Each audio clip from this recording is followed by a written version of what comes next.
स्वागत नहीं करोगे हमारा। So welcome welcome welcome everyone to this amazing revision video. भाई आया है, सब करा के जाएगा। दिस इज आकाश कंदई और इस वीडियो में हम डिस्कस नहीं रिवाइज करने वाले हैं डिटेल में AS2।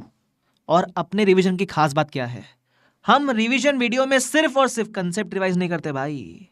अरे एग्जाम में क्या कंसेप्ट पूछने वाला है क्या? वो तुमको उस कंसेप्ट के ऊपर जो क्वेश्चन है वो पूछेगा, तो मैं कंसेप्ट तो रिवाइज कराऊंगा, साथ में क्वेश्चन भी रिवाइज कराऊंगा। अब क्वेश्चन में भी कैसा होता है, इसमें तो ढेर सारे क्वेश्चन होंगे सर, तो मैं आपको रिवाइज कराते कराते बताऊंगा कि कौन से इंपॉर्टेंट क्वेश्चन है। मतलब ऐसे क्वेश्चन, सपोज 30 क्वेश्चन है तो 30 में से आपको मैं 10 क्वेश्चन बताऊंगा कि ये 10 question are representing this 30 question. वो सारे कवर कर लेंगे अपन एक बार में ही, और इसको अच्छे से अपन डिटेल में रिवाइज भी करेंगे, ठीक है। अच्छा, एक गुड न्यूज़ दूँ, वीडियो जो भी यूट्यूब पे देख रहा है, अगर आपको ये नोट्स चाहिए जिसमें मैंने पूरे कंसेप्ट लिख रखे हैं, हर क्वेश्चन का सोल्यूशन भी है, तो ये नोट्स आपको मेरे टेलीग्राम चैनल से मिल जाएंगे। टेलीग्राम चैनल का लिंक डिस्क्रिप्शन बॉक्स में, तो पहले ज्वाइन कर लेना और फिर डाउनलोड कर लेना और मजे कर लेना। और अब ये सब इतना सब बिना सब्सक्राइब के बिना देखा ना, सब्सक्राइब के बिना देख रहे हो तो फिर मैं नहीं बता सकता भाई। सब्सक्राइब के बिना कभी देखना मत, सब्सक्राइब करना, दोस्तों का शेयर करना, फिर ही देखना, ठीक है। आ जाओ, तो अब ज्यादा बात के बिना शुरू करते। उसके अलावा सुनो, रिवीजन वीडियो का यूज कैसे करना है। When you are watching the revision video, there will be few concept जो आपको रिकॉल होंगे, very good. There will be few things जो आपको रिकॉल नहीं होंगे, जो रिकॉल नहीं हुआ उसको मार्क करके लेना, ताकि रिवीजन वीडियो खत्म होते हैं आप उस पर फोकस करो। There will be few question जो आपको समझ आ जाएंगे, वेरी गुड। जो नहीं समझ आए मार्क करके लो, ताकि आप उसको लिख के प्रैक्टिस करोगे, ठीक है। और मैं क्वेश्चन भले यहाँ रिवाइज करा रहा हूँ, writing practice of important question फिर भी करनी ही है आपको, ठीक है। चलो सर, अब इतना ज्ञान दे दिया, अब अपन शुरू करते हैं। Let's start the revision in 3, 2, 1 and go. सबसे पहले AS2 नाम इन्वेंट्रीज, ठीक है, शांति से पढ़ेंगे। सबसे पहले अपन ने डेफिनेशन देखा था, इन्वेंट्रीज मतलब क्या होता है। These are assets which are held for sale in ordinary course of business, जिसको बेचना खरीदना मेरा धंधा होता है। फॉर एग्जाम्पल, मैं प्रोफेसर हूं, मैं अपने अकाउंट्स की बुक्स, FR की बुक्स बेचता हूं, बनाकर खुद बेचता हूं, बराबर। तो वो मेरे लिए फिनिश गुड्स होएगा, वो मेरे लिए क्या होएगा, held for sale in ordinary course of business. उसको बेचना मेरा धंधा है, बराबर, तो उसको इन्वेंट्री बोलूंगा। फिनिश गुड्स हो सकती है आपकी इन्वेंट्री। उसके अलावा कभी कभी कुछ फिनिश गुड्स WIP स्टेज में होता है, उसको बोलते हैं वर्क इन प्रोग्रेस, वो भी आपकी इन्वेंट्री होती है। उसके अलावा सपोज आप फिनिश गुड्स खुद मैन्युफैक्चर करते हो, जैसे मैं बुक्स खुद बनवाता हूँ, खुद प्रिंट करवाता हूँ, तो उसमें जो पेपर लग रहा है, वो इंक लग रहा है, वो भी मैं लाता हूँ, पूरा प्रिंटिंग मैं करवाता हूँ, तो वो जो इंक पेपर वो सब हो गया मेरा रॉ मटेरियल्स, तो वो रॉ मटेरियल भी इन्वेंट्री होती है। मतलब फिनिश गुड्स इज और इन्वेंट्री, आधे अधूरे finish good that is WIP is और इन्वेंट्री, और फिनिश गुड्स में लगने वाला material is also inventory. Finish goods, WIP, raw material, clear, ठीक है। उसके बाद कुछ कुछ चीजें इसके स्कोप में नहीं आती है, वैसे एग्जाम के लिए इतना रिलेवेंट नहीं होता, बट फिर भी आपको मालूम होना चाहिए कौन से आइटम्स AS2 के स्कोप में नहीं आएंगे। सबसे पहला work in progress arising under construction contract. अगर आप कोई कॉन्ट्रैक्ट बिल्डिंग वगैरह कंस्ट्रक्ट कर रहे हो और वो बिल्डिंग अभी भी WIP स्टेज में है, तो उसके लिए अलग से AS है, AS7। सर अगर वो बिल्डिंग रेडी हो गई, तो अगर वो फ्लैट्स जैसे रेडी हो जाएंगे ना, तो वो रेडी फ्लैट्स आपके लिए इन्वेंट्री बन जाएगा, बिकॉज आपको उसको बेचना धंधा है, ध्यान रखना, बस इतना डिटेल में पूछेगा नहीं। उसके अलावा अगर आपका बिजनेस है शेयर्स डिवेंचर्स वगैरह खरीद के बेचना, तो उसके लिए अलग से AS है, AS13। उसके अलावा अगर आप producers of live stock, agriculture, first products हो, ये AS एप्लीकेबल नहीं है। अगर आप मिनरल ऑयल्स का ट्रेड सेलिंग करते हो, गैसेस, ओर्स, उसके लिए भी ये AS नहीं है, ध्यान रखना, ठीक है। तो ये स्कोप था। उसके बाद आएगा मेजरमेंट, या आपने अपने बचपन में फाउंडेशन में भी सिखा रहेगा, क्या बोलता है, इन्वेंट्री को किस पे मेजर करेंगे। We will measure at lower of cost और NRV, दोनों में से विच एवर इज लोअर। का है कंजर्वेटिज्म बाय प्रूडेंस, ठीक है, तो हम लोअर पे मेजर करेंगे। मतलब सपोज मान लो आपके पास FG है जिसकी कॉस्ट 100 है और उसकी NRV 90 है, तो आप 90 पे रखना। अरे मानता है कि नहीं मानते हैं ना सर, आगे बढ़ो सर। फिर आएगा कॉस्ट ऑफ इन्वेंट्रीज। अब देखो इसका फ्लो समझने का ट्राई करो। ये स्टैंडर्ड ने बोला हमको इन्वेंट्री को रखना है कॉस्ट और NRV पे, तो सबसे पहले वो कॉस्ट की बातें करेगा कि कॉस्ट में क्या क्या आएगा। जब कॉस्ट का पूरा डिस्कशन खत्म हो जाएगा, फिर वो NRV की बातें करेगा। ओ हाँ, तो कॉस्ट की बातें करेंगे। सबसे पहले कॉस्ट ऑफ इन्वेंट्री में क्या आता है, देखो अगर आप इन्वेंट्री खुद बना रहे हो तो आप रॉ मटेरियल परचेस करोगे। दो तरह के बिजनेस होते हैं, एक होता है मैन्युफैक्चरिंग बिजनेस, जहां आप RM खरीदते हो, RM मतलब रॉ मटेरियल खरीदते हो, फिर FG बनाते हो। एक होता है ट्रेडिंग बिजनेस। ट्रेडिंग बिजनेस में क्या होता है, आप डायरेक्टली फिनिश गुड्स खरीद रहे हो और उसको बेच रहे हो, उसको बोलते हैं ट्रेडिंग बिजनेस। दोनों टाइप के बिजनेस में कॉस्ट ऑफ परचेज तो इंकर करोगे ही। अगर मैन्युफैक्चरिंग बिजनेस में हो तो रॉ मटेरियल खरीदोगे, अगर ट्रेडिंग बिजनेस में हो तो फिनिश गुड्स खरीदोगे भाई, ठीक है। आपने खरीद लिया दोनों, अब उसकी परचेज कॉस्ट में क्या क्या इंक्लूड करेंगे। सबसे पहला purchase price less any trade discount. Trade discount less क्यों होता है, बिकॉज वो पूरे गांव को मिल रहा है।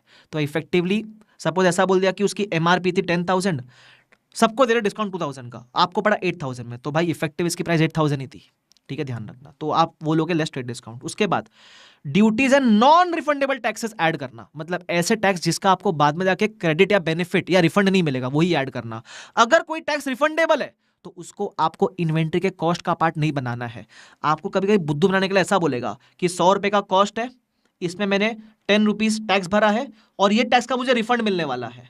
अब ये 100 रुपए में 10 रुपीज ऑलरेडी है, बट इसका रिफंड मिल जाएगा, तो इसको आप कॉस्ट में नहीं ले सकते, तो इसको आपको माइनस करना पड़ेगा और 90 ही आपकी कॉस्ट मानी जाएगी।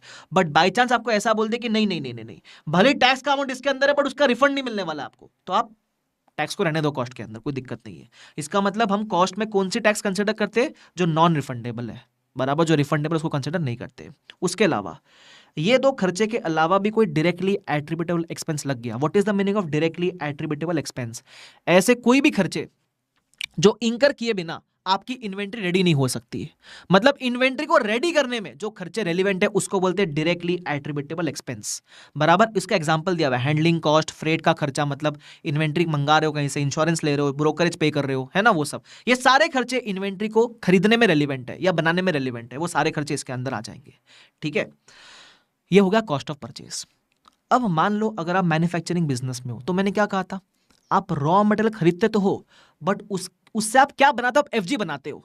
तो रॉ मटेरियल से एफजी बनाने में भी खर्चा लगेगा ना, उसको बोलते हैं कॉस्ट ऑफ कन्वर्जन। आरएम से एफजी में कन्वर्ट करने का खर्चा, कॉस्ट ऑफ कन्वर्जन, ये भी आपके इन्वेंट्री के कॉस्ट का पार्ट बनेगा, बराबर। इसमें क्या क्या आता है, डायरेक्ट कॉस्ट। डायरेक्ट कॉस्ट मतलब ये खर्चा इंकर होना ही है अगर इन्वेंट्री बनाओगे तो। उसके अलावा आता है variable overheads. What is the meaning of variable overheads, variable overheads का मतलब होता है ये खर्चा आप जितनी इन्वेंट्री बनाओगे उतना ज्यादा इंकर करना पड़ेगा, जितनी कम इन्वेंट्री बनाओगे उतना कम इंकर करना पड़ेगा। फॉर एग्जांपल मान लो मैं बुक बनाता हूं, ठीक है, और हर बुक पे मैं स्टिकर चिपकाता हूं, कौन सा, एक के है भाई साहब, ऐसा स्टिकर चिपकाता हूं मैं, एक के भाई साहब का। तो अब बताओ मैंने 1000 बुक बनाई तो मुझे कितने स्टिकर खरीद के चिपकाने पड़ेंगे, 1000 स्टिकर सर, ठीक है। अगर मैंने 2000 बुक्स बनाई तो मुझे कितने स्टिकर खरीद के चिपकाने पड़ेंगे, 2000 सर। इसका मतलब ये जो स्टिकर की कॉस्ट है ये मेरे लिए वेरिएबल कॉस्ट है, क्योंकि मैं जितना फिनिश गुड्स बना रहा हूं उतना मुझे खर्चा इंकर करना है। समझा क्या, समझा, समझा सर। तो ये होता है वेरिएबल ओवरहेड्स।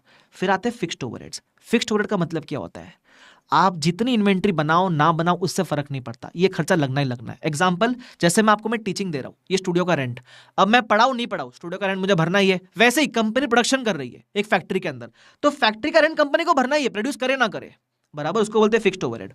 अब फिक्स्ड ओवरहेड का आपको कैलकुलेशन कैसे करना है, सुनना मेरी बात, इसमें हमेशा 2 स्टेप होते हैं, क्योंकि ये खर्चा वेरी नहीं कर रहा है बेस्ड ऑन योर प्रोडक्शन, जितना बनाओ फर्क नहीं पड़ता, ये तो फिक्स खर्चा है। तो इसको नॉर्मली स्टैंडर्ड बोलता है कि this should be normally based on normal capacity. मतलब जब आप इसका निकालोगे ना पर यूनिट कॉस्ट, तो नॉर्मली वो बोलता है कि आप नॉर्मल कैपेसिटी से डिवाइड करना है इसको। What is the meaning of normal capacity, normal capacity मतलब मैक्सिमम अगर आप प्रॉपरली काम करो तो कितना यूनिट्स बना सकते हो। एक्चुअल कैपेसिटी का मतलब होता है आपने कितना बनाया, ठीक है। तो इसका मैंने शॉर्टकट दे रखा है, वैसे शॉर्टकट बाद में बताऊंगा, पहले याद रखो it is based on normal capacity, ठीक है। अब एग्जांपल लेते हैं, फॉर एग्जांपल ये जतिन लिमिटेड कंपनी है, बुक्स बनाती है, नॉर्मल कैपेसिटी है 1 lakh, actual capacity 75, actual production 75,000, मतलब जितना बना सकता था क्या उसने उतना बनाया नहीं। तो क्या इसको जो पूरा रेंट है, पूरा रेंट इन्वेंट्री कॉस्ट में ऐड करने देना चाहिए क्या, द आंसर इज नो। क्यों, क्योंकि देखो चाहता तो पूरा 1 लाख यूनिट्स बना सकता था ना, कम यूनिट्स बनाया, तो जब कम यूनिट्स बनाओगे तो आपको एक फिक्स्ड कॉस्ट भी कम कंसिडर करने ही दिया जाएगा। अब फिक्स्ड कॉस्ट का जो कैलकुलेशन है, शॉर्टकट दे रहा हूं, इसको 2 स्टेप में बांट दिया करो। पहला स्टेप आप निकालोगे कॉस्ट पर यूनिट, बराबर, always divide the fixed overheads by normal capacity, as of now ये याद रखना, we will divide by normal capacity, तो मिलेगा कॉस्ट पर यूनिट। ये आपका स्टेप नंबर 1 होता है, आप चाहे तो लिख सकते हो, this is my step number 1। उसके बाद आपका सेकंड स्टेप क्या होता है, अब एक फिक्स्ड कॉस्ट को आपको एलोकेट करना है। सर कैसे करते हैं एलोकेट, टोटल फिक्स्ड कॉस्ट लिखना, फिर बाइफिकेशन मारना कि आपने एक्चुअल में कितनी इन्वेंट्री बनाई, तो एक्चुअल मैंने 75,000 की इन्वेंट्री बनाई है, into the price per unit, जो भी अमाउंट आएगा इतना कॉस्ट आप इन्वेंट्री में ऐड करना, बाकी बैलेंसिंग फिगर जाएगा आपका प्रॉफिट एंड लॉस के अंदर। ये अनअब्सॉर्ब्ड कॉस्ट हो गया। क्यों? आपकी इनएफिशिएंसी की वजह से आपने कम यूनिट्स बनाए, तो उतना प्रोपोर्शनेट फिक्स्ड ओवरहेड आप प्रॉफिट एंड लॉस में ट्रांसफर करोगे, ऐसा मान लेना। ठीक है, ये पहला एग्जांपल था। अब ध्यान रखना, मैं रिवाइज करा रहा हूं, so I won't go in much depth, I won't repeat thing 10 times. ठीक है, मैं रिवाइज कराऊंगा, आगे बढ़ जाऊंगा। तो आपको लगता है ना कोई पॉइंट आपको वापस सुनना है, रिवाइंड करो, वापस सुन लेना। ठीक है, अगला एग्जांपल, इसमें क्या बोलता है, इसमें भी मेरा फिक्स्ड ओवरहेड 1,50,000 है, मेरी नॉर्मल कैपेसिटी 1 लाख है, बट यहाँ मेरी एक्चुअल कैपेसिटी भी 1 लाख है, तो यहाँ कोई दिक्कत ही नहीं है, सेम प्रोसीजर फॉलो करना। अब जितना नॉर्मल था आपने उतना प्रोड्यूस किया है, तो आप पूरा कॉस्ट इन्वेंट्री में ऐड कर सकते हो, तो हमने वही किया है। यहाँ भी 2 स्टेप, पहला स्टेप कॉस्ट पर यूनिट निकालो, सेकेंड स्टेप एलोकेट करो। एलोकेट करते समय देखना एक्चुअल कितना बनाया, उसको पर यूनिट से मल्टीप्लाई कर देना। अब आता है तीसरा एग्जांपल, ये मजेदार है। इसमें फिक्स्ड ओवरहेड कितना है 1,50,000, नॉर्मल कैपेसिटी हो जाएगी 1 लाख, एक्चुअल आपने बनाया 1,20,000, मतलब आपने अपने मैक्सिमम कैपेसिटी के ऊपर प्रोडक्शन कर लिया, ज्यादा बना लिया आपने।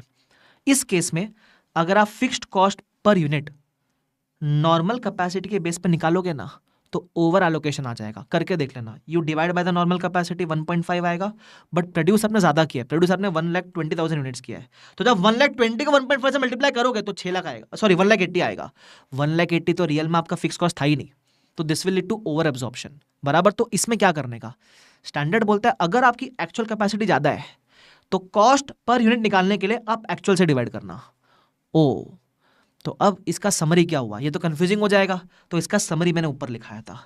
फिक्स्ड ओवरहेड को जब आपको पर यूनिट फॉर्म में निकालना है तो किससे डिवाइड करना, नॉर्मल और actual whichever is higher, जो भी हायर है उससे डिवाइड करना, आपको मिलेगा कॉस्ट पर यूनिट। ठीक है, तो देखो पहले वाले केस में नॉर्मल वाज हायर तो नॉर्मल से डिवाइड किया, सेकेंड वाले केस में दोनों सेम था तो डिवाइड कर दो किससे भी, थर्ड वाले केस में एक्चुअल इज हायर तो एक्चुअल से डिवाइड किया। ध्यान रखना, तो ये पहला स्टेप होता है। Step number 1 is always compute fixed cost per unit. Second step is allocation, तो एलोकेशन में क्या करना, अमाउंट लिखना, फिर बांट देना कि इन्वेंट्री में कितना एलोकेट होगा, जितना आपने एक्चुअली प्रोड्यूस किया है, तो actual units into cost per unit, बाकी बैलेंसिंग फिगर आपका एबनॉर्मल लॉस है वो प्रॉफिट एंड लॉस में चला जाएगा। इसी के लिए मैंने आपको एक एग्जांपल कराया था, सेम चीज है। आप चाहो तो प्रैक्टिस के लिए बता दूं कौन सा एग्जांपल रेफर कर सकते हो, मेरी क्वेश्चन बैंक का वो सॉल्व एग्जांपल नंबर 2 है। ठीक है, मेरी क्वेश्चन बैंक का it is solve example number 2, wait let me show it to you. ये रहा, आपको मेरी क्वेश्चन बैंक में दिखेगा 4.16। ठीक है, यहां से आप देख सकते हो, ये मेरी क्वेश्चन बैंक नहीं है, कोई बात नहीं, आपका जो भी किताब है उसमें देख लेना, ये मॉडल के अंदर भी है, सेम सॉल्व एग्जांपल फॉर्मेट में, सेम चीज, 3 केस दिया हुआ है, एक्चुअल इतना प्रोड्यूस किया, एक्चुअल कम किया, एक्चुअल ज्यादा किया, तो क्या होगा, करके देखो, आ जाएगा आपको। ये था फिक्स्ड ओवरहेड के बारे में, I hope this is clear to everyone. ठीक है, फिर ये मैं कॉस्ट की बात कर रहा था, अपन इन्वेंटरी कॉस्ट की बात कर रहे थे, उसमें अपन ने क्या क्या ले लिया, कॉस्ट ऑफ परचेज ले लिया और डायरेक्ट खर्चे ले लिए सारे के सारे। ठीक है, और उसमें भी अपन ने कॉस्ट ऑफ कन्वर्जन में ले लिया सारे के सारे। फिर मैं बताऊंगा कौन से खर्चे आपको कंसिडर नहीं करने, exclusion from the cost of inventory, ये खर्चे कभी भी इन्वेंट्री कॉस्ट में ऐड मत करना, बराबर। पहला एबनॉर्मल वेस्टेज, इसके ऊपर मैं विस्तार में चर्चा नीचे करूंगा। सेकंड है storage cost, why storage cost नहीं लेंगे, बिकॉज स्टोरेज का खर्चा इन्वेंट्री बनने के बाद होता है, इन्वेंट्री रेडी हो गई फिर स्टोर कर रहे बेचने तक, तो वो खर्चा कभी कैपिटलाइज मत करना। बट उसमें कैच है, एक एक्सेप्शन है, कभी कभी स्टोरेज करना इन्वेंट्री बनाने में रेलिवेंट होता है। एग्जाम्पल वाइन्स एंड पिकल्स, अरे जितनी पुरानी उतनी अच्छी, दारू को बोलते हैं ना जितनी पुरानी उतनी अच्छी, तो यहां आप वाइन को स्टोर कर रहे हो बनाने के लिए, तो अगर storage cost is a part of production process तो फिर आप स्टोरेज कॉस्ट कैपिटलाइज कर सकते हो, वरना मत करना। उसके अलावा एडमिन खर्चे कभी कैपिटलाइज मत करना, कैपिटलाइज मतलब इन्वेंट्री कॉस्ट में ऐड मत करना। सेलिंग डिस्ट्रीब्यूशन खर्चे कभी ऐड मत करना, इंटरेस्ट वाला खर्चा कभी ऐड मत करना। What is the meaning of interest expense, कभी कभी होता है ना, मैंने एग्जांपल दिया था आपको याद है, क्रोमा गया, लैपटॉप था 1 लाख रुपीज का, मैंने बोला मैं पेमेंट 1 ईयर के बाद दूंगा, तो उसने, सॉरी लैपटॉप था 10 लाख रुपीज का, मैंने बोला पेमेंट दूंगा 1 साल के बाद, तो उसने बोला फिर 11 लाख देना पड़ेगा सर। तो जो एक्स्ट्रा 1 लाख दे रहा हूं ये इंटरेस्ट है, या आप इन्वेंट्री कॉस्ट में मत ऐड करना। क्यों, ये 1 लाख का जो इंटरेस्ट है आप इन्वेंट्री के लिए नहीं दे रहे हो, आप जो 1 साल का मांग रहे हो ना क्रेडिट पीरियड, उसके लिए दे रहे हो, तो ये जाएगा प्रॉफिट एंड लॉस में। क्लियर। अब इस स्टैंडर्ड का दूसरा इंपॉर्टेंट पार्ट, पहला इंपॉर्टेंट पार्ट है स्टैंडर्ड में फिक्स्ड ओवरहेड वाला, second important is abnormal wastage. इसमें क्या होता है, मैंने क्या बोला, एबनॉर्मल वेस्टेज कभी भी कॉस्ट में ऐड मत करना। अब ये निकालोगे कैसे, तो मैंने एग्जांपल लिया, यहाँ एग्जांपल देखना, सपोज मेरे पास 1000 बुक्स है, मैंने 150 में परचेस किया, तो टोटल खर्चा कितना है 1,50,000, अब आपका एक नॉर्मल लॉस होता है क्या, सपोज मैं बुक्स बनाऊंगा तो कुछ ना कुछ तो वेस्टेज होगा, कुछ ना कुछ तो डिफेक्ट होगा। ऐसा पॉसिबल है मैंने आपके लिए 1000 बुक्स बनाई, उसमें से 10 बच्चे तो आएंगे बोलेंगे ना सर बुक हमारी खराब निकली, तो उसको बोलते हैं नॉर्मल लॉस। ठीक है, तो नॉर्मल लॉस इज 5%, मतलब आप 1000 बनाओगे ना तो 5% का लॉस तो होना ही है। तो इस केस में मान के चलने का आपने 1000 बनाई नहीं, आपने 1000 माइनस 5% 950 बनाई है, ये मान के चलने का। ठीक है, out of 1000 books only 920 were received.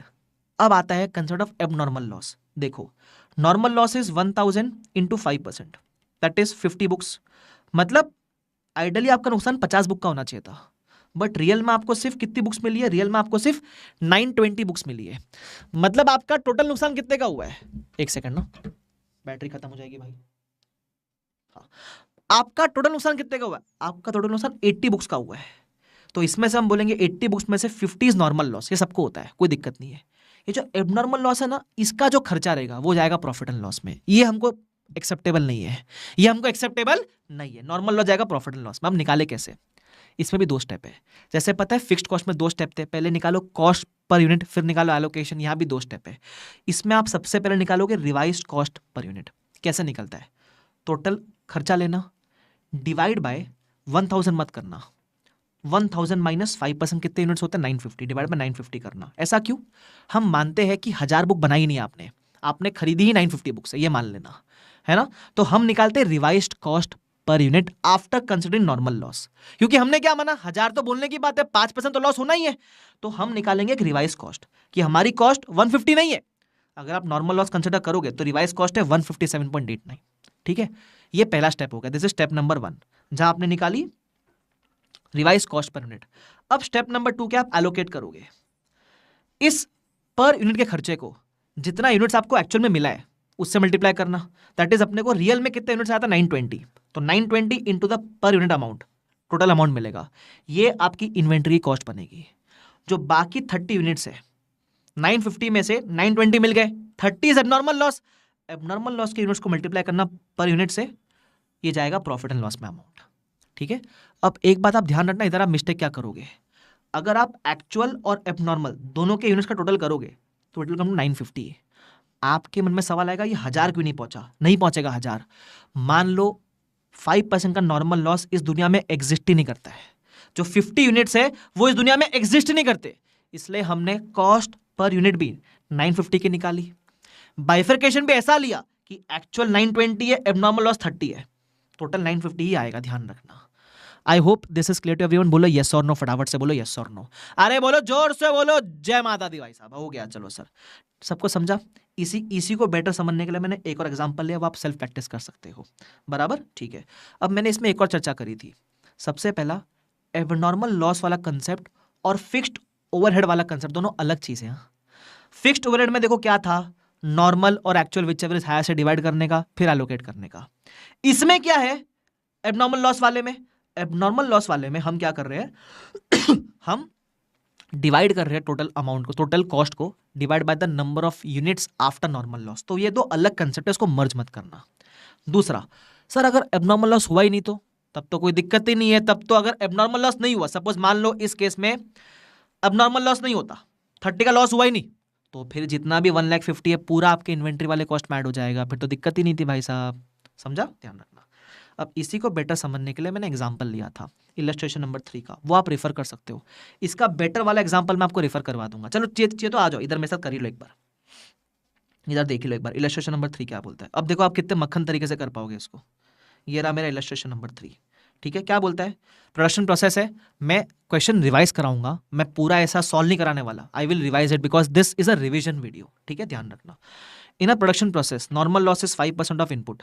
ठीक है, 5000 इनपुट आप मंगवाते हो तो नॉर्मल लॉस कितना हो गया, 5000 का 5%, 250 इज द नॉर्मल लॉस। आगे फिर बोलता है वेस्टेज अपना कितना हुआ है 300 का, तो 300 में से 250 इज नॉर्मल लॉस, बाकी 50 इज योर एबनॉर्मल। तो इसको सॉल्व कैसे करेंगे, मैंने क्या सिखाया था, सबसे पहले आप निकालोगे step number 1 revised cost per unit, हमने वही निकाला है।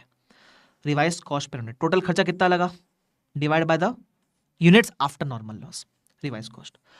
स्टेप नंबर 2, इस पर यूनिट वाले अमाउंट को 2 अमाउंट पर लगा देना, जितना आपको एक्चुअल प्रोडक्शन हुआ है वो, एक्चुअल कितना प्रोडक्शन हुआ है 5000 में से 300 इज द एक्चुअल लॉस, तो आपका बचा 4700, ये आपका एक्चुअल प्रोडक्शन है। तो 4700 से मल्टीप्लाई करोगे, अमाउंट आएगी, ये आपकी इन्वेंट्री कॉस्ट में जाएगी। बाकी 50 का normal loss profit and loss में जाएगा। टोटल मिला के दोनों का 4750 यूनिट्स ही होगा। पूछना मत 5000 यूनिट्स क्यों नहीं पहुंचा, क्योंकि हम मानते हैं 5% लॉस एग्जिस्ट नहीं करता इस दुनिया में, ऐसा मान लेना। ठीक है, चलो, तो ये अपन ने किया था।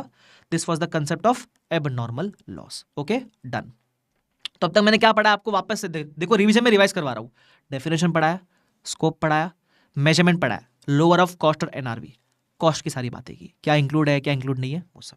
वापस बता दूं, ये बोर्ड नोट्स मेरे टेलीग्राम पे डालूंगा, डिस्क्रिप्शन बॉक्स में लिंक है, ज्वाइन कर लेना।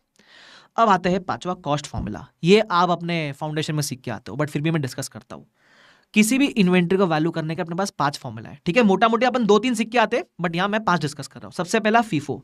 फीफो मतलब जो पहले खरीदा वो पहले बेचा, first in first out. Example ले लो, सपोज मैंने खरीदा 1 अप्रैल को 100 यूनिट्स, 1 जून को 70 यूनिट्स, अब मैंने बेचा 60, तो ये 60 कहाँ से बेचा होगा? मैं मानूंगा मैंने पहले वाले लॉट में से बेचा है, पहले जो खरीदा वो पहले बेचेंगे। तो अगर आपको पूछा COGS, क्वेश्चन में कभी COGS पूछेगा, कभी क्लोजिंग स्टॉक पूछेगा। COGS पूछा मतलब जो बेचा उसका कॉस्ट कितना, तो हमने कौन से लॉट में से बेचा है? पहले लॉट में से बेचा है, तो 60 इंटू पहले लॉट का प्राइस, COGS। अच्छा, अगर आपको पूछा क्लोजिंग स्टॉक कितना, तो देखना बचा कितना है।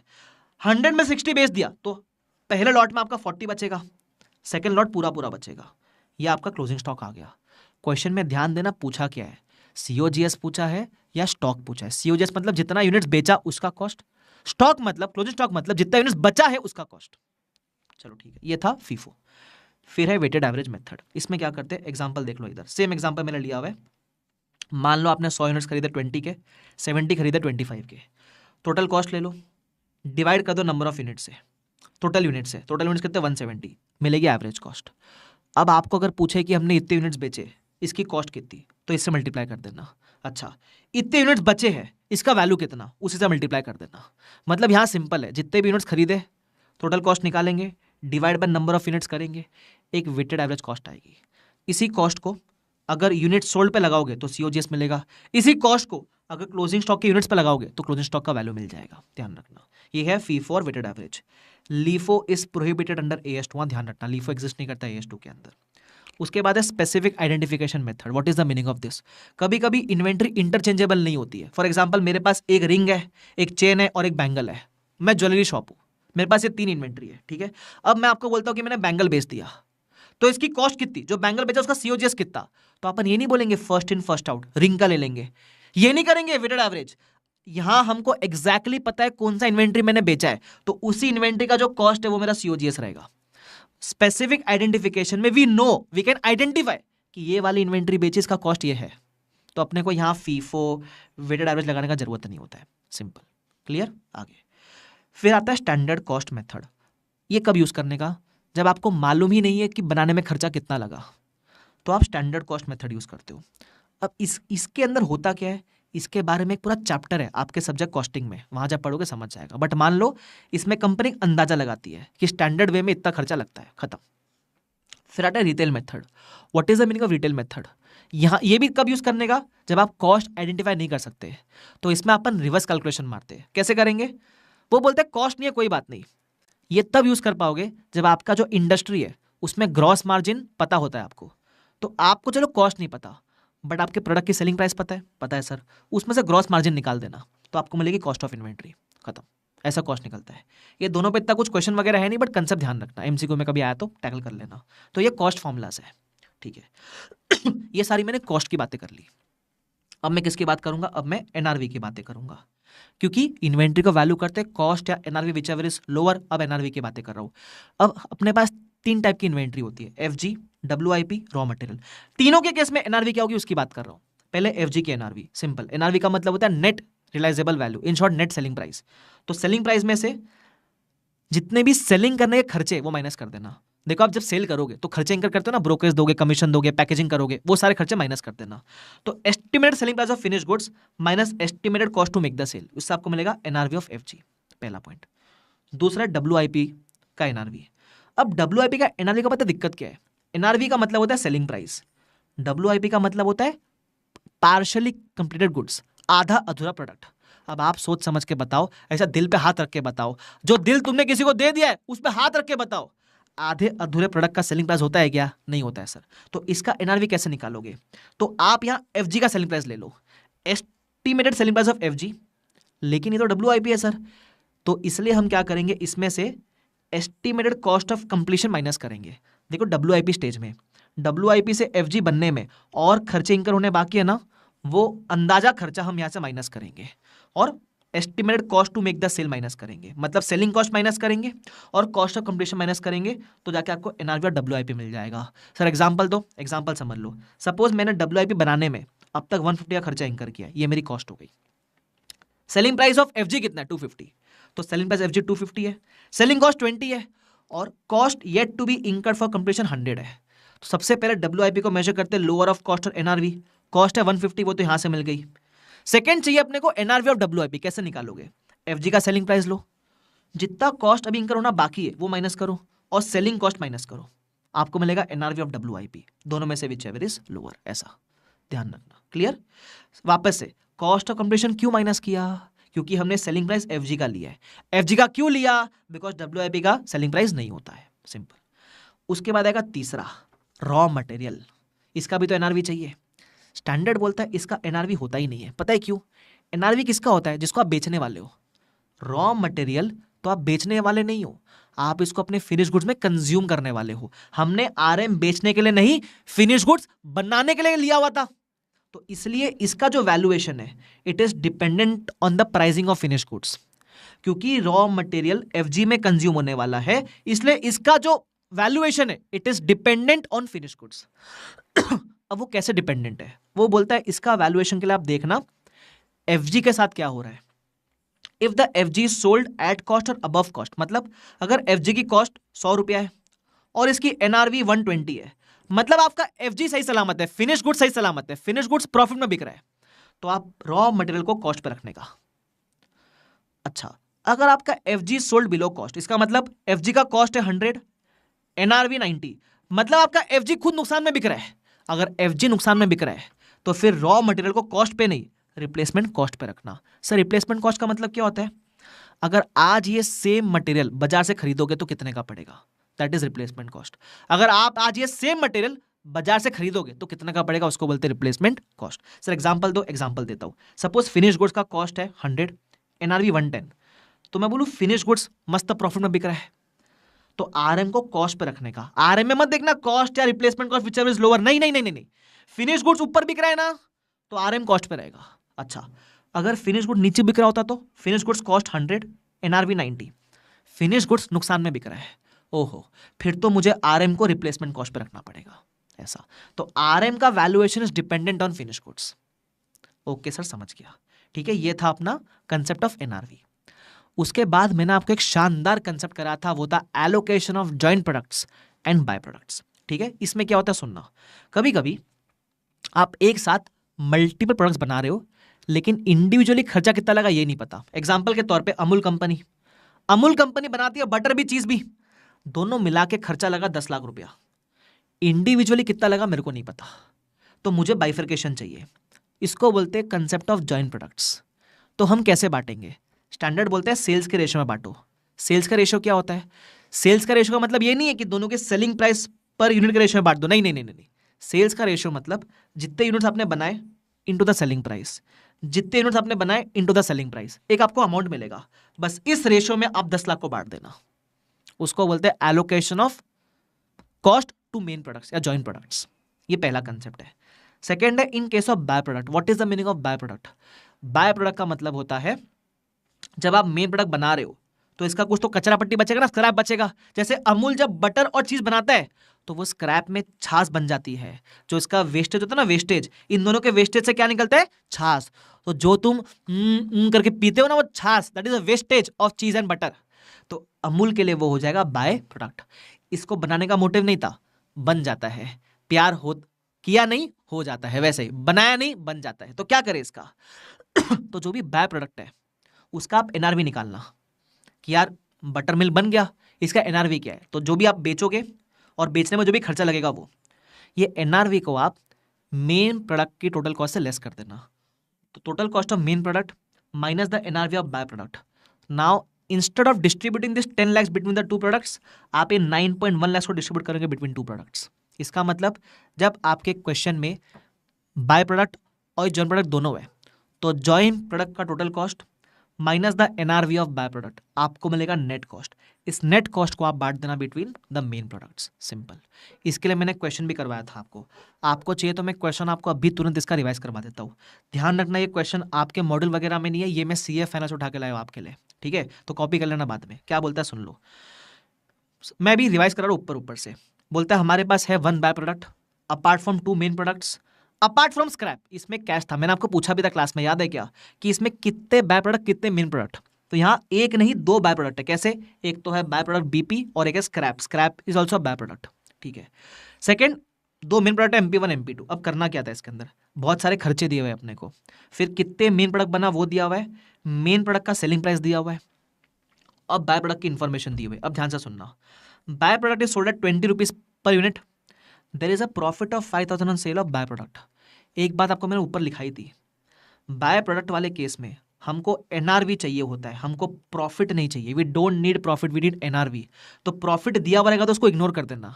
जैसे तुम्हारी एक्स तुमको कैसे इग्नोर करती है वैसे उसको इग्नोर कर देना. सर ठीक है, इग्नोर कर लेंगे सर, वो तो आता ही हमको. तो प्रॉफिट एलिमेंट इग्नोर करना, हमको प्रॉफिट नहीं चाहिए, हमको एनआरवी चाहिए भाई. ठीक है, तो एनआरवी हम निकाल लेंगे, कोई बात नहीं. उसके अलावा 5,000 was realised from the sale of scrap. ठीक है, तो अब कैसे करोगे देख लो. पहले आपने जितने खर्चे किए वो सारे ऐड कर लेना, टोटल कॉस्ट मिलेगा. अब क्योंकि यहाँ बाय प्रोडक्ट है तो बाय प्रोडक्ट का एनआरवी माइनस कर लेना. There were two by products. पहला है बीपी, उसका कितना है 2,000 यूनिट्स इंटू ₹20 सेलिंग प्राइस मिलेगा, और ये सेलिंग कॉस्ट है 8,000 2,000. नेट करोगे तो आपको 30,000 आएगा. और एक और था बाय प्रोडक्ट स्क्रैप, उसका डायरेक्टली एनआरवी दे रहेगा 5,000, वो माइनस कर दो तो आपको मिला नेट कॉस्ट. अब इस नेट कॉस्ट को आप बांटोगे बिटवीन MP1 एंड MP2. कैसे बांटना है, याद है मैंने बताया सेल्स के रेशियो में बांटना. सेल्स के रेशियो में तो दोनों के कितने यूनिट्स बने वो है और दोनों का सेल प्राइस है. बस उससे मैं एक वैल्यू निकालूंगा, number of units into selling price, number of units into selling price, मुझे मिला एक सेल्स का रेशियो. इस रेशियो में आप 3,20,000 को बांटोगे. बांट दिया सर, आपको मिला जॉइंट कॉस्ट कि बटर में कितना, बटर मतलब MP1 में कितना लगा, MP2 में कितना लगा. अब मुझे चाहिए कॉस्ट पर यूनिट, तो नंबर ऑफ यूनिट से डिवाइड करोगे, मिलेगा कॉस्ट पर यूनिट दोनों का. अब एनआरवी दोनों की दी हुई है, जो सेलिंग प्राइस है वही इनके एनआरवी होती है ना यार, एनआरवी लिखी मैंने, बोला दोनों में से whichever is lower lower value करेंगे. तो MP1 और MP2 दोनों का क्लोजिंग स्टॉक का वैल्यू पूछा था इस क्वेश्चन में. ठीक है, तो इस क्वेश्चन में दोनों का क्लोजिंग स्टॉक का यूनिट्स कितना है, तो ये इतना 250 और 100 यूनिट्स है. यूनिट्स इनटू द ये कॉस्ट पर यूनिट, आपको मिलेगा क्लोजिंग स्टॉक का वैल्यू. ऐसा ध्यान रखना, जब मैं क्वेश्चन करवा रहा हूँ मैं आपको रिवाइज करवा रहा हूँ. ठीक है, तो जब मैं रिवाइज करवा रहा हूँ इट विल बी पॉसिबल कि आपको लगे सर हमको सॉल्व करने की जरूरत है, ऑफकोर्स पड़ेगी. यहाँ मेरा मोटिव रिवाइज करवाना है, सॉल्व करवाना नहीं. तो ध्यान रखना. Is this clear to everyone? Yes. तो ये क्वेश्चन जरूर करके जाना, एग्जाम में कभी भी आ सकता है ये. ठीक है सर, प्रैक्टिस कर लेंगे हम, कोई दिक्कत नहीं है. अब आते हैं अपन अपने क्वेश्चन बैंक के अंदर. अब इसमें मैं जितने भी LDR क्वेश्चन है वो आपको रिवाइज कराऊंगा. वाई LDR क्वेश्चन? क्योंकि देखो पहली बार में आप सारे क्वेश्चन करना, फिर जो ऐसे क्वेश्चन है जिसमें कुछ नया है, सारे कंसेप्ट कवर होते हैं, वो क्वेश्चन करने चाहिए अपने को. ठीक है, चलो क्वेश्चन नंबर 3 में करवा चुका, वो LDR नहीं है बट करवा चुका मैं आपको. उसके बाद अपन जो रिवाइज करेंगे वो है नहीं, इसमें मजा ही नहीं है. सीधा देखो, मेरे क्वेश्चन बैंक में 2 सेक्शन है, एक है मॉड्यूल वाले क्वेश्चंस और एक है MTP RTP पास्ट एग्जाम वाले क्वेश्चंस. तो AS2 में मॉड्यूल वाले क्वेश्चन में जान ही नहीं है, सब सिंपल है. तो जो भी LDR निकल कर आएंगे वो MTP RTP पास्ट एग्जाम वाले में आते हैं. ठीक है, चलो अपन ये क्वेश्चन देखते हैं. बढ़िया क्वेश्चन है, क्या बोलता है. An entity order 20,000 kg of certain material at 110 per unit. Purchase price include GST 12 पर kg in respect of which input tax credit is admissible. ये इनपुट टैक्स क्रेडिट क्या होता है ये आप GST में पढ़ोगे, बट आसान भाषा में बताऊं तो मान लो इसका आपको रिफंड मिल जाएगा, बेनिफिट मिल जाएगा. मतलब ये टैक्स आपको भरना नहीं पड़ेगा, रिफंड या बेनिफिट मिल जाएगा. तो आपकी नेट कॉस्ट कितनी हो गई? आपको लग रहा है कि आपकी नेट कॉस्ट इज 110, लेकिन नहीं, उसमें से आपको 12 रुपीज बाहर निकालना पड़ेगा. तो मैंने वही करके दिया हुआ. चलो मैं आपको दिखा देता हूँ. इधर देखो, हमने बोला हमारी परचेज प्राइस है 22 lakhs, उसमें से GST वाला पार्ट माइनस किया. सब माइनस क्यों किया? क्योंकि GST was included there, minus किया, मुझे मिली नेट कॉस्ट. और क्या खर्चे इंकर किए? आपने फ्रेट इंकर किया है 1,17,000. ठीक है, वो भी मैंने ऐड कर दिया, मुझे मिल गई टोटल कॉस्ट. ठीक है, अब नॉर्मल लॉस इज 2%, ये नॉर्मल लॉस वाला कंसेप्ट है. तो नॉर्मल लॉस में अपन क्या करते हैं, मैंने कहा 2 स्टेप फॉलो करना। सबसे पहले आप निकालोगे रिवाइज्ड कॉस्ट पर यूनिट। ये आप कैसे निकालते हो guys, revised cost per unit, जितने भी टोटल कॉस्ट है divide by the units after normal loss. तो 20,000 माइनस 2% करोगे आएगा 19,600 बराबर this are the units after normal loss. मैंने वही किया, उससे डिवाइड किया तो मुझे मिला material cost per KG revised वाला, रिवाइज्ड कॉस्ट पर यूनिट। अब क्या करना है, मेरे को एलोकेट करना है कितना यूनिट्स आपने एक्चुअली प्रोड्यूस किया और कितना आपका नॉर्मल लॉस है। आप ध्यान से देखोगे तो 20,000 में से 19,500 रिसीव हुआ है, मतलब टोटल लॉस आपका देखो तो कितना है, टोटल लॉस 500 केजीज का, उसमें से 400 इज नॉर्मल लॉस। कैसे आया, 2% था ना नॉर्मल लॉस, तो वो निकाला, बाकी अब नॉर्मल लॉस है। तो मैंने बताया ये जो रिवाइज्ड कॉस्ट पर यूनिट है इसको 2 अमाउंट पे लगाना है, एक जितना एक्चुअल प्रोड्यूस किया वो और जितना एबनॉर्मल लॉस है वो, ठीक है। अब एक्चुअल प्रोड्यूस में भी इन्होंने बाइफर्केशन दिया हुआ था कि 19,500 में से 18,000 में कंज्यूम कर गया, तो कोई बात नहीं, 19,500 में से 18,000 कंज्यूम कर गए तो 1,500 स्टॉक में बचा, तो मैंने बाइफर्केशन दिया। अपन ऊपर क्या कर रहे थे, डायरेक्टली 19,500 पे 106 लगा रहे थे, बराबर। यहां पर ऐसा मत करो, बाइफर्केशन दे दो कि 19,500 में से कंज्यूम इतना किया उस पर 106, स्टॉक में इतना पड़ा उस पर 106, ये आपका एक्चुअल का डेटा हो गया। और एबनॉर्मल लॉस 100 इंटू 106 आपको मिलेगा ट्रांसफर टू पीएनएल, सिंपल। ये मैं कब करूंगा, जब बाइफर्केशन दिया हुआ है। सपोज कंज्यूम का डेटा होता नहीं तो सीधा 19,500 इंटू 106 कर देता, ऐसा। क्लियर है क्या, डन सर। ये एक शानदार क्वेश्चन है, करके जाना, ठीक है, एग्जाम के लिए इंपॉर्टेंट। उसके बाद कुछ कुछ क्वेश्चन में रिफर करने बोलूंगा, उसको ऐसे रिफर कर लेना, ठीक है। क्वेश्चन नंबर 3 एक बार रिफर जरूर कर लेना, सिंपल है, वेटेड एवरेज बेसिस पे सिंपल है, करवाया क्लास के अंदर मैंने उसको। और कौन सा, क्वेश्चन नंबर 5, ओहो हो, एक फ्लाइंग किसी, तो इस क्वेश्चन को फ्लाइंग किसी दे दी, फ्लाइंग किसी। सर सुनो क्या बोलता है, from the following information provided you are required to compute the closing inventory. कैसे कंप्यूट करोगे, बोलता है अपने पास रॉ मटेरियल है और अपने पास फिनिश गुड्स है, ठीक है। रॉ मटेरियल के यूनिट्स कितने, 600, खर्चा कितना लगा, cost price including GST 250, input tax credit available. जैसे ये वर्ड हो ना, इनपुट टैक्स क्रेडिट अवेलेबल, मतलब रिफंड मिल जाएगा ऐसा मान लेना। तो कॉस्ट में जीएसटी इंक्लूडेड है, बाहर करना पड़ेगा उसको, तो नेट कॉस्ट आपकी आ जाएगी 230 की। कितनी की आ जाएगी, 230 की। तो देखो मैंने वैसे ही किया, मैं दिखा देता हूँ आपको। इसका भी एक सॉल्व करने का फॉर्मेट है, आप फॉर्मेट मेरे क्वेश्चन से नोट कर लो, बहुत सिंपल फॉर्मेट में दे रखा है मैंने आपको, ठीक है। देखो इधर बताता हूँ मैं आपको, यहाँ 2 केसेस है वैसे, एक केस में एफजी ऑफ एनआरवी अलग है और एक केस में एनआरवी का एफजी अलग है। एनीवेज, तो कैसे करने का सुनो, वर्किंग नोट बनाने का, लिखो रॉ मटेरियल, लिखा कॉस्ट प्राइस, जीएसटी बाहर निकालो क्योंकि उसका क्रेडिट मिल जाएगा आपको, 230 बचेगा। क्या इंकर किया, फ्रेट ऐड करो, हैंडलिंग चार्ज ऐड करो, मैं दोनों ऐड करूंगा, ठीक है। मेरे को मिल गई कॉस्ट। अब इस क्वेश्चन में दिया हुआ है आरएम का रिप्लेसमेंट कॉस्ट 180, ठीक है, तो मैंने लिख दिया रिप्लेसमेंट कॉस्ट 180। अब मैं इसके लिए ऐसा बोलूँ क्या, विच एवर इज लोअर, कर मत देना येडे की तरह, लोअर मत बोलना येडे की तरह, क्यों, इसका measurement depends on FG, FG का क्या हो रहा है वो देखना आप, ठीक है। तो हम देखते हैं एफजी का क्या हो रहा है। अब एफजी का डेटा दिया हुआ है, तो एफजी में दिया हुआ है क्लोजिंग यूनिट्स 1500, ठीक है। मटेरियल कंज्यूम कितना, 250 का, डायरेक्ट लेबर 70 का है, ओवरहेड्स 30 का है, तो हमने ये लिखा 50 70 30। अब नीचे दिया हुआ था फिक्स्ड ओवरहेड्स, फिक्स्ड ओवरहेड्स आप आरएम पे नहीं, आप एफजी पे इंकर करते हो, because fixed overheads cost of conversion, cost of conversion FG के केस में आता है। कितना दिया हुआ है, 3 लाख और नॉर्मल का पास 30,000, आपको निकालना पड़ेगा per unit. Normal is 30,000, actual is 25,000। हम क्या लेते हैं, डिवाइड कैसे करते हैं, नॉर्मल या actual, whichever is higher. तो 3 लाख डिवाइड बाय 30,000 करेंगे तो मिलेगा पर यूनिट, क्लियर। तो टोटल कॉस्ट ऑफ एफजी कितनी होगी आपकी, 360।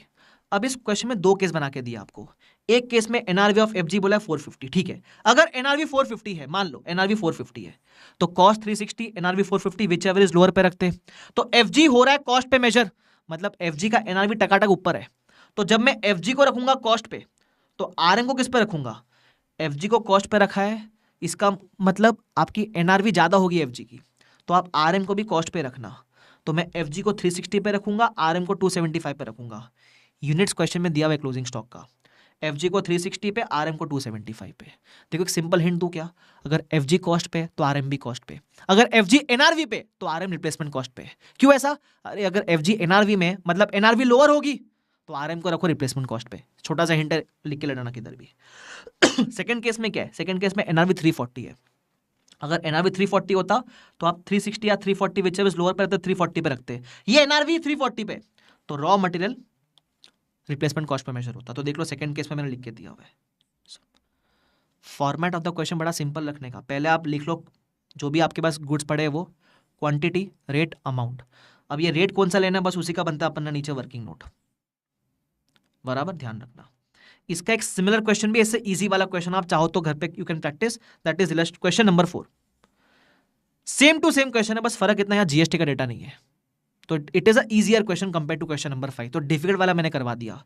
समझा मैं एलडीआर कैसे मार्क करता हूँ? 4 और 5 सिमिलर थे, इसमें एक एडजस्टमेंट नहीं आया तो इसको एलडीआर बोल दिया मैंने, ऐसा। या आप टेक्निक बाकी सब्जेक्ट के अंदर भी यूज कर सकते हो। आगे बढ़ रहा हूँ मैं। उसके बाद और कौन सा शानदार क्वेश्चन, अरे रे रे रे, ये मेरा फेवरेट क्वेश्चन है, क्वेश्चन नंबर 7। इसको दो फ्लाइंग किसी, दे दी फ्लाइंग किसी सर। अब सुनना क्या बोलता है इसके अंदर, बोलता है expected production is 15,000, normal capacity है, सेल्स प्राइस दिया हुआ एफजी का, रिप्लेसमेंट कॉस्ट दिया हुआ रॉ मटेरियल का, ठीक है। You are required to calculate closing inventory as on that date. अब इसमें दो कैलकुलेशन बहुत इंपॉर्टेंट है, अगर आपको याद रहेगा तो। सबसे पहला अपने को इसमें क्या निकालना है, अपने को एफजी का वैल्यूएशन निकालना है, मतलब क्लोजिंग स्टॉक का वैल्यूएशन। उसके लिए आपको एफजी पर यूनिट का डेटा चाहिए रहेगा, वो नीचे किया हुआ है मैंने क्वेश्चन सॉल्व, एक बार दिखा देता हूं आपको मैं, किधर गया, इधर ये रहा। आपको सबसे पहले इसमें क्या करना पड़ेगा, you are required to calculate closing inventory as on that date. आपको एफजी की पर यूनिट वैल्यू निकालनी पड़ेगी सबसे पहले। कैसे निकालोगे, एफजी का लेना पड़ेगा टोटल कॉस्ट, ठीक है। तो इसमें जितना आरएम लगा है, जितना लेबर लगा है, जितना फिक्स्ड ओवरहेड लगा है, वो सब लेंगे अपन। तो अब आरएम अपने को ध्यान से देखोगे तो दिया हुआ है परचेजेस 1 लाख रुपया। अपने को एफजी के अंदर रॉ मटेरियल परचेज नहीं, रॉ मटेरियल कंज्यूम चाहिए रहता है। अगर आप प्रीवियस क्वेश्चन में देखोगे ना तो वहां डायरेक्टली गिवन था मटेरियल कंज्यूम्ड फॉर एफजी, तो इसलिए अपने को कंज्यूम चाहिए, परचेज नहीं चाहिए। तो हम क्या करेंगे, हमको कंजम्पशन निकालना पड़ेगा। फॉर्मूला याद रखो, opening plus purchase minus closing is equal to COGS या कंजम्पशन। तो मेरे पास आरएम का ओपनिंग स्टॉक है, क्वेश्चन में देखोगे दिखेगा, परचेजेस भी है, क्लोजिंग स्टॉक भी है, तो मुझे कंजम्पशन मिलेगा इन यूनिट्स। तो 10,200 is my consumption in units. इसको मल्टीप्लाई करना आरएम की कॉस्ट पर यूनिट से, कैसे मिलेगा, क्वेश्चन में देखोगे ना तो दिखेगा 1 लाख यूनिट्स खरीदा है, 1 लाख रुपीज पे किया है फॉर 10,000 यूनिट्स, तो पर यूनिट ₹10। ओपनिंग का भी सेम वैल्यूएशन है, 11,000 रुपीज का आरएम है, डिवाइड बाय ओपनिंग इन्वेंट्री 10, तो बेसिकली आरएम का कॉस्ट 10 रुपया है। तो जितना आरएम कंज्यूम किया इंटू ₹10, ये आपको मिलेगा रॉ मटेरियल कंज्यूम्ड, अपने को ये चाहिए। उसके बाद labour is a variable overhead, पूरा ऐड करना। फिर आता है फिक्स्ड ओवरहेड। फिक्स्ड ओवरहेड हम पूरा ऐड नहीं करते, हम याद है कंपेयर करते हैं, normal actual whichever is higher उससे डिवाइड करते हैं और फिर एलोकेट करते हैं, यहाँ वही करना पड़ेगा। बट इसके लिए अपने पास नॉर्मल कैपेसिटी है 15,000 की, एक्चुअल प्रोडक्शन कितना क्या है वो नहीं है, निकालना पड़ेगा। Second important calculation of the question, आप प्रोड्यूस एफजी कर रहे हो, कितना प्रोड्यूस किया ये दिया हुआ नहीं है, बट एफजी का ओपनिंग है, क्लोजिंग है और एफजी का सेल्स भी है, बस एफजी का प्रोडक्शन नहीं है, निकाल सकते हो। तो ये फॉर्मूला लिखो, ओपनिंग प्लस परचेज या production minus closing is equal to COGS. अपने पास ओपनिंग के यूनिट्स है, इसके यूनिट्स है, सीओजीएस मतलब जितना एफजी बेचा उसके भी यूनिट्स है, इससे आपको मिलेगा प्रोडक्शन के यूनिट्स, बराबर। जैसे आपको ये मिल जाएंगे तो आपको मालूम पड़ेगा आपका capacity was, normal capacity was 15,000, actual production is 10,200, divide हम करेंगे विच एवर इज हायर से, मिलेगा पर यूनिट। ये स्टेप नंबर 1। स्टेप नंबर 2 क्या होता था, एलोकेट करना, कि अब जितना आपने एक्चुअली प्रोड्यूस किया है इनटू दिस पर यूनिट, इतना ही इन्वेंट्री वाले कॉस्ट में एलोकेट होगा, बाकी जाएगा पीएनएल के अंदर। याद है कंसेप्ट सीखा था, इधर अप्लाई कर दिया अपन ने, बराबर। तो इतना है 51,000 टोटल कॉस्ट मिल जाएगी एफजी की। डिवाइड बाय करना नंबर, अब कुछ नहीं बचा है, डिवाइड बाय एफजी के यूनिट्स करना, मिलेगा पर यूनिट। ये एफजी का कॉस्ट है, सेलिंग प्राइस क्वेश्चन में 20 दे रखा है, तो विच एवरेज लोअर 20 पे रखेंगे। जब एफजी आपका एनआरवी पे है तो रॉ मटेरियल को भी किस पर रखोगे, रिप्लेसमेंट कॉस्ट पे। तो यहां मैंने करके दिखा दिया, नीचे की इधर देख लो, मेरा एफजी को मैंने रखा एनआरवी पे, आरएम को रखा रिप्लेसमेंट कॉस्ट पे, सिंपल, दैट्स इट। ये क्वेश्चन बहुत शानदार है, ऐसा पॉसिबल है मेरे रिवाइज कराने के बाद भी आपको अनकंफर्टेबल फील हो, इट इज ओके, आपको प्रैक्टिस करनी पड़ेगी, ठीक है, ध्यान रखना। चलो आगे बढ़ रहा हूं, आगे और कौन सा अच्छा क्वेश्चन है, लेट मी सी। हाँ, क्वेश्चन नंबर 11, शानदार क्वेश्चन, शानदार। एक क्वेश्चन नंबर 10 भी रीड कर लेना। क्वेश्चन नंबर 10 चलो मैं बताता हूँ, सुनो। Rohan is a wholesaler in agriculture products, बराबर। अब मैंने क्या बताया था, एग्रीकल्चर प्रोडक्ट्स के मैन्युफैक्चरिंग पे AS2 नहीं लगता है, लेकिन एक चीज़ है इसके अंदर, अगर आप एग्रीकल्चर प्रोडक्ट्स खुद बना रहे हो तो आपको AS2 नहीं लगेगा, लेकिन अगर आप उसके प्रोडक्ट्स में ट्रेडिंग कर रहे हो, मतलब मैं खुद नहीं बना रहा हूँ, मैं किसी से प्रोडक्ट्स खरीदता हूँ एग्रीकल्चर के और बेच देता हूँ, तो ट्रेडर पे AS2 लगता है। ये चीज़ कहीं भी थियरी में लिखी नहीं थी, क्वेश्चन के थ्रू क्लैरिफाई किया गया है, ध्यान रखना एमसीक्यू में आ सकता है। ठीक है, आगे उसके बाद क्वेश्चन नंबर 11, शानदार क्वेश्चन, इसको तो फ्लाइंग किसी दे दी सर। क्या बोलता है? बोलता है क्लोजिंग स्टॉक का वैल्यू दिया हुआ है 4,50,000 का। ठीक है सर, ये दिया हुआ ऑलरेडी। बोलता है हमने स्टॉक को कॉस्ट पे रखा हुआ है, कॉस्ट के हिसाब से ये वैल्यू आई है, लेकिन अब डेटा दिया हुआ है 100 कोट्स है जिसका कॉस्ट 2200 है, इसकी एनआरवी है 4000 का 50%, मतलब एनआरवी 2000 है, तो रखना चाहता है एनआरवी के ऊपर ना अपने को। ठीक है सर, तो एनआरवी पे रखते हैं। आओ इधर, एक सेकंड, किधर गया क्वेश्चन नंबर 11, हाँ।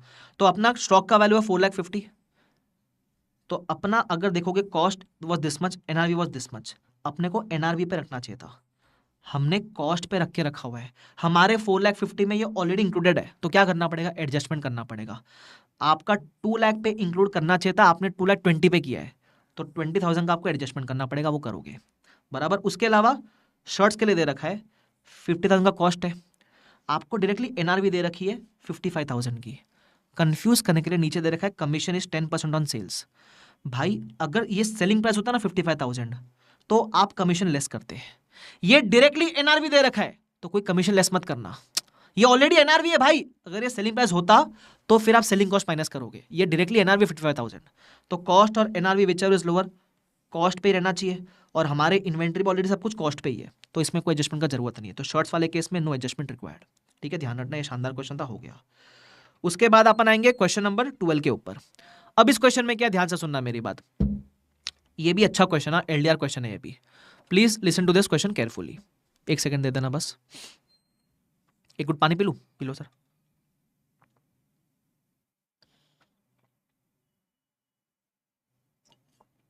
आहा, ये प्यास है बड़ी, मजा आ गया सर। चलो अभी खत्म होने के वर्ज पे। ठीक है, क्वेश्चन नंबर 12, ये आपका एनआरवी वाला कंसेप्ट जो है ना, एफजी के केस में एनआरवी क्या होगी, डब्ल्यूआईपी वाली एनआरवी क्या होगी, आरएम की एनआरवी क्या होगी, स्टार्ट टू एंड कवर करता है। सुन लो कैसे। पहले आरएम का दे रखा है, आरएम का परचेज 100 रुपये पे, रिप्लेसमेंट कॉस्ट 80 पे। फिर पार्टली फिनिश्ड गुड्स मतलब डब्ल्यूआईपी का दे रखा है, इसका कॉस्ट 245 है। These units will be finished in next year, cost of completion 50 है। सर इसका बाकी डेटा वो नीचे दिया हुआ रहेगा। डब्ल्यूआईपी में अपन फिनिश गुड का सेलिंग प्राइस यूज करते हैं, ध्यान रखना। फिर फिनिश गुड दिया हुआ 800, total cost 295, selling price of FG 280 है, 5% ऑन सेलिंग प्राइस। अब देखो यहां सेलिंग प्राइस दे रखा है और फिर दे रखा है ब्रोकरेज, तो सेलिंग प्राइस में से अपन ये माइनस करेंगे। ऊपर वाले क्वेश्चन में एनआरवी दे रखा था तो माइनस करने की जरूरत नहीं थी। बोलता है वैल्यू करो इन्वेंट्री को। अब इसमें फॉर्मेटिंग बहुत जरूरी है, ध्यान रखना। कैसे करोगे इसका, मैंने एकदम सिंपल फॉर्मेट दिया था आपको। कैसे दिया था? अब मैंने ना इसके अंदर डिस्कस किया था रियल में एग्जाम में कैसे लिखते हैं। तो एग्जाम में ना हमेशा 2 चलन की थियरी भी लिखा करो। ठीक है, मैंने ऑफकोर्स ऊपर वाले क्वेश्चन में हर जगह नहीं दी है, एक जगह बताया तो इंप्लाइड है ना। तो कैसे लिखेंगे, लिखो एनआरवी वाला कंसेप्ट, एनआरवी कैसे निकलती है और इन्वेंट्री को किस पे वैल्यू करते हो। In case of FG cost NRV whichever lower value करते हैं। इन केस ऑफ डब्ल्यूआईपी भी अपन लोअर पे रखते हैं, लेकिन इसकी एनआरवी निकलती कैसे वो मैंने दे दी। फिर मैंने बताया आरएम वाले केस में उस इसका वैल्यूएशन डिपेंडेंट है एफजी के ऊपर, वो कैसे होगा वो लिख के दिया हुआ है। तो ऐसा लिखना, इसका आपको 1-2 मार्क मिल जाएगा। फिर अपने पास 3 इन्वेंट्री है, आरएम डब्ल्यूआईपी एफजी, तीनों की क्वांटिटी दी हुई है, लिख दी है मैंने। ये रेट निकालना इंपॉर्टेंट है, उसके लिए मैंने बनाया वर्किंग नोट, एक एक करके लिखने का। आरएम का कॉस्ट कितना, रिप्लेसमेंट कितना, रहने दो, लोअर मत लेना, इसका डिपेंडेंसी एफजी के ऊपर है। अच्छा, उसके बाद डब्ल्यूआईपी का लिखा। अब डब्ल्यूआईपी वाला इंपॉर्टेंट है, क्या है इसके अंदर, कॉस्ट 245 क्वेश्चन में दे रखा है। ठीक है, फिर सेलिंग प्राइस ऑफ एफजी 280 है, वो 5% का ब्रोकरेज, ये 14 रुपीज, और कॉस्ट ऑफ कंप्लीशन में माइनस करना है ये एनआरवी और डब्ल्यूआईपी। तो दोनों में से विच एवर इज लोअर 216 पे रखेंगे। एफजी पे आए, कॉस्ट इतनी है, एनआरवी 266 है आफ्टर ब्रोकरेज, तो लोअर पे रखेंगे। अब एफजी एनआरवी पे बराबर, एफजी एनआरवी पे तो आरएम भी होगा रिप्लेसमेंट कॉस्ट पे, और डब्ल्यूआईपी में तो एनआरवी पे ही लोअर वाले पे, तो मैंने वही रखा है। तो आप ध्यान से देखोगे तो मैंने इसको रॉ मटेरियल को रिप्लेसमेंट कॉस्ट पे क्यों रखा, क्योंकि आपका एफजी एनआरवी के ऊपर था, और डब्ल्यूआईपी तो वैसे भी एनआरवी पे ही आ रहा है। सिंपल, शानदार क्वेश्चन था, करके जाना भाई साहब। This was question number 12। उसके बाद 13, ठीक है 14 कर लेते हैं अपन। 14 भी बड़ा सिंपल क्वेश्चन था, बट देख लो क्या है इसके अंदर। अभी खत्म होने वाला चैप्टर, ये कुछ बचा नहीं है इसके अंदर आगे। क्या बोलता है वो, बोलता है हमने इस कंपनी के अंदर सेल्स वगैरह दे रखा है, ओवरहेड दे रखा है, इन्वेंट्री दे रखा है, ये ओपनिंग इन्वेंट्री दे रखा है, फिर कितना परचेस किया वो दे रखा है, क्लोजिंग इन्वेंट्री दे रखा है। क्या चाहिए इनको, फीफो मेथड फॉलो करते अज्यूम करने बोला है। बोलता है वैल्यू ऑफ क्लोजिंग स्टॉक चाहिए। COGS चाहिए और प्रॉफिट चाहिए, एक एक करके बात करने का। तो इसमें पता है मैंने पहले क्या किया, पहले मैंने गिवन इन्फॉर्मेशन लिख ली, क्या है मेरे पास। ओपनिंग है इतना, इसको मैंने बोला लॉट नंबर 1 बोल दो। परचेज है इतना, लॉट नंबर 2 बोल दो। बाकी और परचेज है इतना, लॉट नंबर 3 बोल दो। फीफो फॉलो कर रहे हैं। स्टॉक में कितना बचा है, 13,000 लीटर्स बचा है। फर्स्ट इन फर्स्ट आउट, जो पहले खरीदा वो पहले बिका होगा, मतलब स्टॉक में लेटेस्ट वाली इन्वेंट्री का बचा होगा। 13,000 लीटर्स का स्टॉक बचा है, तो 10,000 तो इसमें से बचा होगा, रिमेनिंग 3,000 यहां से बचा होगा। मैंने यही बोला 10,000 लॉट 3 में से, बाकी लॉट 2 में से बचा होगा। और वैल्यू कैसे करेंगे, सिंपल है। 10,000 लॉट 3 में से बचा ना, तो 3 की वैल्यू 95 है, ले। 3,000 लॉट 2 में से बचा है, 2 वाले की वैल्यू 90 है, ले स्टॉक की वैल्यू आ गई। उसके बाद क्या मांगा, COGS मांगा आपसे। COGS फॉर्मूला याद रखो, opening plus purchase minus closing is equal to COGS। Opening मेरे पास है ना सर, ये रहा ओपनिंग, मल्टीप्लाई करो ओपनिंग का वैल्यू मिलेगा। परचेज है मेरे पास, परचेज है ना सर, ये लो परचेज, मल्टीप्लाई करो वैल्यू मिलेगा। क्लोजिंग ऊपर ढूंढा अपन ने, माइनस करो मिलेगा COGS, ले COGS मिल गया। फिर चाहिए आप इनको तीसरे में प्रॉफिट। प्रॉफिट कैसे मिलता है, sales minus COGS gross profit मिलता है। ऐसा कैसे सर, देखो एक तो होता है सेल्स, वो दे रखा है क्वेश्चन के अंदर 30,40,000। अब जो बेचा उसकी कॉस्ट कितनी थी, उसको बोलते हैं कॉस्ट ऑफ गुड्स सोल्ड। जो बेचा उसकी कॉस्ट कितनी थी, कॉस्ट ऑफ गुड्स सोल्ड, वो भी दे रखा है। तो मिला ग्रॉस प्रॉफिट। इस क्वेश्चन में ग्रॉस प्रॉफिट नहीं प्रॉफिट पूछा है, तो सेफर साइड पे रहने के लिए जो जनरल ओवरहेड से माइनस करना, तो आपको मिलेगा नेट प्रॉफिट। तो इन्होंने ये वाला पूछा है आपसे। ये कहां से है ओवरहेड्स, क्वेश्चन में दे रखा है जनरल ओवरहेड्स आर 4 लाख। तो मैंने सेल्स माइनस COGS का ग्रॉस प्रॉफिट मिला, माइनस ओवरहेड्स का नेट प्रॉफिट मिल गया। करते थे ना बचपन में प्रॉफिट लॉस बना के, है ना, सेम खत्म। उसके बाद और क्या है, उसके बाद है क्वेश्चन नंबर 15। तो सिंपल है, क्वेश्चन नंबर 15 पढ़ जरूर लेना एक बार, ठीक है। 16 में सिर्फ फर्स्ट पार्ट इंपॉर्टेंट है, बाकी सिंपल था। क्या है इसमें, रिटेलर है, परचेज किया 1,47,000 का, सेल 154 की है, ग्रॉस मार्जिन 10% है, ओपनिंग स्टॉक 20,000 है, क्लोजिंग स्टॉक चाहिए। कैसे निकालेंगे, फॉर्मूला यूज करो, opening plus purchase minus closing is equal to COGS बराबर। बस इसमें फर्क ये COGS है, क्लोजिंग नहीं है। तो कैसे करोगे, यहां ध्यान दो। तो मैंने लिख दिया opening plus purchase minus closing is equal to COGS। Opening है, परचेस है, COGS डायरेक्टली नहीं है, मेरे पास सेल्स का वैल्यू है। मुझे सेल्स नहीं चाहिए होता है, मुझे उस सेल की कॉस्ट चाहिए होती है, cost of good sold. Margin दिया हुआ है, आप रिवर्स कैलकुलेट करके निकाल सकते हो कि मेरा सेल्स था 1,54,000, मार्जिन 10% ऑन कॉस्ट था। आपको मैं सिखा दूं कैसे करते हैं। 10% ऑन कॉस्ट का मतलब क्या होता है, जिसके भी ऊपर मार्जिन है उसको 100 लो, मार्जिन 10 तो सेल्स होगा 110। तो सेल्स है 1,54,000, क्रॉस मल्टीप्लाई करो मिलेगा कॉस्ट कितनी है, निकाल लो सर। तो बस हमने वो कॉस्ट लिखी, मिल गई कॉस्ट ऑफ गुड्स सोल्ड। तो opening plus purchase minus closing के बदले माइनस COGS कर देना, तो क्लोजिंग मिल जाएगा आपको। अरे बेसिक मैथ्स इधर उधर करते हैं ना अपन, वैसा मिल गया। सेकंड वाले में कुछ है नहीं, सेकंड वाला सिंपल है। उसके बाद 17 वाला भी सिंपल है, कुछ है नहीं। This completes your full chapter. AS2 आपका खत्म हो जाता है रिवीजन के साथ।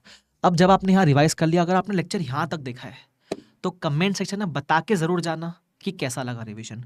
अच्छा लगा तो बताना, that will motivate me to put more such revision videos for you guys, ठीक है। तो और शेयर भी करना दोस्तों के साथ, आपको क्या पता आपके शेयर करने से कितने बच्चों का फायदा हो जाए, ठीक है। सो आई होप आपको मजा आया। शुक्रिया everyone, thank you so much. ऐसे ही बढ़िया बढ़िया रिवीजन डालता रहूँगा आपके लिए, ठीक है। बोर्ड नोट्स टेलीग्राम पे ज्वाइन कर लो, पसंद आया लाइक करना, कमेंट जरूर करना, और thank you, bye bye, take care, thank you so much.